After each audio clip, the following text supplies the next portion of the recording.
Welcome back to Psychonaut Sessions, your home for all things psycho. This is your host, Danny Moeller. Today we're going to talk about Tony McMillen's Lumen.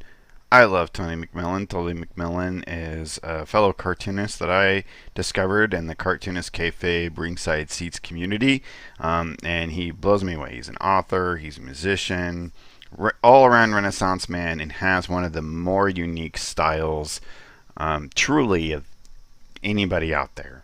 Love his work, and it's a fairly fast style. I forget what kind of pen he uses for his work, but look, he can do it really fast, and this guy turns out work like nobody's business.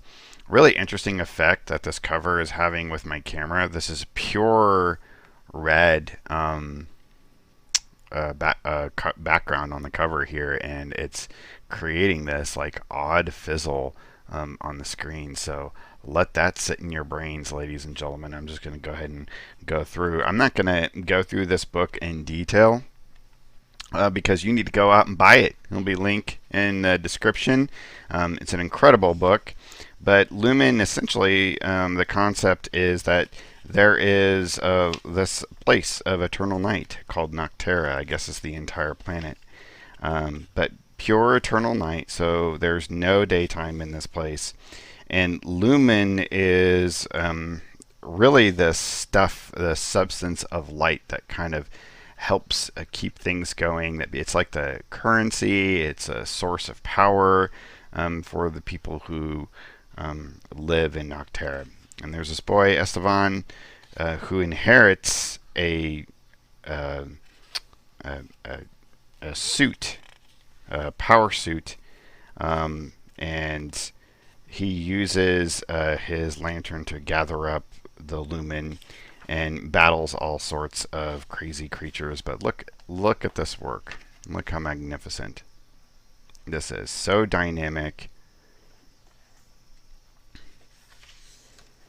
It's interesting because you would almost think, if you were to just glance at it, that this is just a bunch of scribbles, but it's really not. His work is so well laid out. Every page is different, from being a splash page to, I mean, what, it's like, 12 panels on this particular page. And, Tony McMillen, I think, was an author first. He really knows how to construct a story. This isn't just thrown together. Esteban's voice feels very real in this book. So he associates and hangs out with what's called a science witch, kind of gives him the rundown on his particular suit. And essentially, over time, what happens, he does have an interaction with this girl who's the witch had sent her father into this deep, dark castle in the Noctera, and he never came back. And she sends Esteban in the same place because there's a giant cache of lumen there, and they need it. So really fun, interesting sequence here where she takes an apple and cuts it up and turns it into an owl to be his companion. And of course, he names it Apple Owl. So it's really cool. There's a lot of fun, just, almost like childlike sequences, but also some really deep, dark, scary stuff in this book as well. The coloring scheme is just top notch, 100% fits with the material. Very limited color palette, of course, because it's at night, but it's really just heavy reds and blues. So it's a really nice contrast with one another. And we see a lot of him fighting individual creatures, fungi, which are basically like Fungui, but they're basically, fungi, like monsters, mushroom monsters. Here's him kind of rescuing that girl. So they have these interactions. Apple Owl is so cool. The action is incredible. Even when there's no action, it's incredible. It moves at a great pace. A few times it's a little hard to see some of the lettering. I think he basically developed his own style of lettering font based upon his handwriting, and it's great. It's a great lettering font. I love it. It's just sometimes it's a little hard to read it against some of the backgrounds, but overall I didn't have too much trouble. It moves at a great pace. I had a blast with this book. I highly recommend it. So Esteban goes to the castle to seek out, and there's some cool sequences there where he's interacting with some of the fungi people. Some just interesting stuff, some interesting visuals. It makes me jealous how just quick with the hand he can be and develop so much, so many cool dynamics, so many cool visuals, and so simply.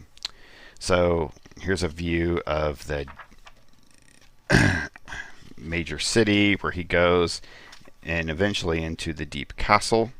So this was like a 6-issue limited series, I believe.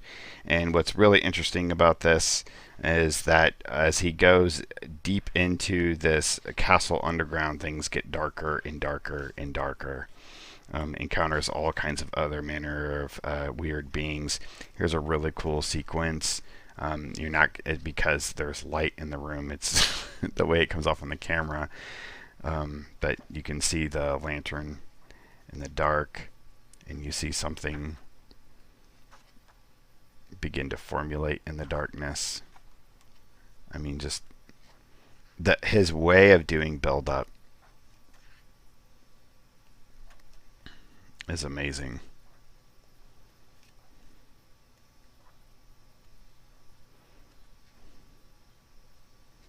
Look at that.